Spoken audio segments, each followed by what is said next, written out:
Pay scale 70% বেতন বৃদ্ধি কার্যকর ও গ্যাজেট প্রকাশ মার্চের শুরুতে জানালেন অর্থমন্ত্রী। আসসালামু আলাইকুম, সবাইকে স্বাগতম নতুন আরও একটি আপডেট ভিডিওতে। পে স্কেল জনিত সকল ভিডিও সবার আগে পাওয়ার জন্য আমাদের চ্যানেলটি সাবস্ক্রাইব করুন। যুগান্তকারী ঘোষণা দিয়েছে অর্থমন্ত্রী আমির খুসরো। জানিয়েছেন সরকারি বেতন স্কেলের 70% বৃদ্ধির সিদ্ধান্ত চূড়ান্তভাবে অনুমোদন করা হয়েছে।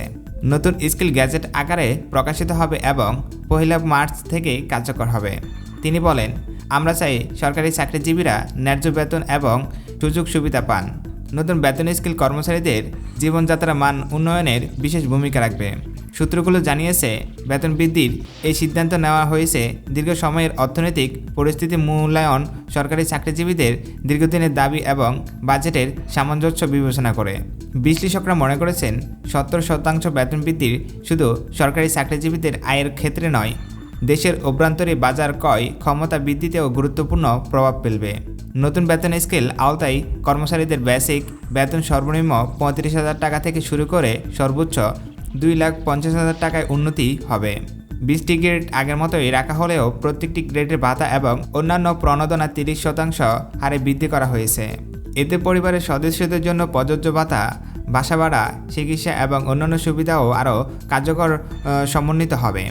এছাড়া অবসর গ্রহণের বয়স আরও 2 বছর বৃদ্ধি করা হয়েছে যাতে কর্মীরা দীর্ঘমেয়াদী আর্থিক নিরাপত্তা পেতে পারেন।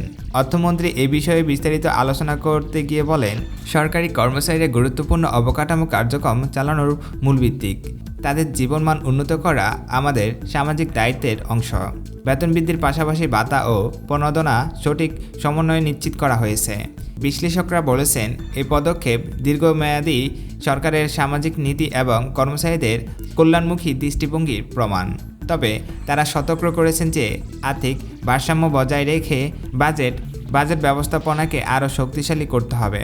বিশ্লেষকরা মনে করেছেন, নতুন পে স্কেল কার্যকর হলে সরকারি চাকরিজীবীদের মধ্যে হতাশা অনেক অংশেই কমবে এবং কর্মসংস্থানের মান উন্নয়নের সহায়ক হবে। সরকারি পর্যবেক্ষকরা জানান, গ্যাজেট প্রকাশের প্রক্রিয়া দ্রুত শেষ করতে সংশ্লিষ্ট মন্ত্রণালয়গুলোকে নির্দেশ দেওয়া হয়েছে। সমস্ত প্রয়োজনীয় অনুমোদন ও স্বাক্ষরের কাজ শেষ হলে গ্যাজেট আনুষ্ঠানিকভাবে প্রকাশ করা হবে এবং 1 মার্চ থেকে এটি কার্যকর হবে। এরপরে সরকারি চাকরিজীবীরা নতুন স্কেলের সুবিধার সঙ্গে সঙ্গে উপভোগ করতে পারবেন। নতুন বেতন স্কেলের প্রভাব শুধু সরকারি চাকরিজীবীদের মধ্যে সীমাবদ্ধ থাকবে না। অর্থনীতিবিদেরা জানাচ্ছেন, এই পদক্ষেপ অভ্যন্তরীণ বাজার চাহিদা বৃদ্ধিতে সহায়ক হবে এবং দীর্ঘমেয়াদী দেশের অর্থনৈতিক স্থিতিশীলতার সঙ্গে সামঞ্জস্য রাখবে। তারা আরও বলেন, কর্মচারীদের আয়ের বৃদ্ধির ফলে ভোগপণ্য, শিক্ষা, স্বাস্থ্য ও অন্যান্য পরিষেবায় ক্রয় ক্ষমতা বৃদ্ধি পাবে, যা দেশের অর্থনৈতিক মোট প্রবৃদ্ধিকে ইতিবাচক প্রভাব ফেলবে। কর্মচারীদের মধ্যে প্রতিক্রিয়া মিশ্রণ। কেউ বর্ধিত বেতনকে ইতিবাচক স্বাগতম জানিয়েছে, আবার কেউ বলেছেন যে কাজের চাপে অন্যান্য সুবিধা সম্মানিত হওয়া জরুরি। সরকারি কর্মচারী সংগঠনগুলো ধন্যবাদ জানিয়েছে এবং আশা প্রকাশ করেছে ভবিষ্যতে বেতন ও সুবিধা নিয়মিত আরও স্বচ্ছভাবে পরিচালিত হবে।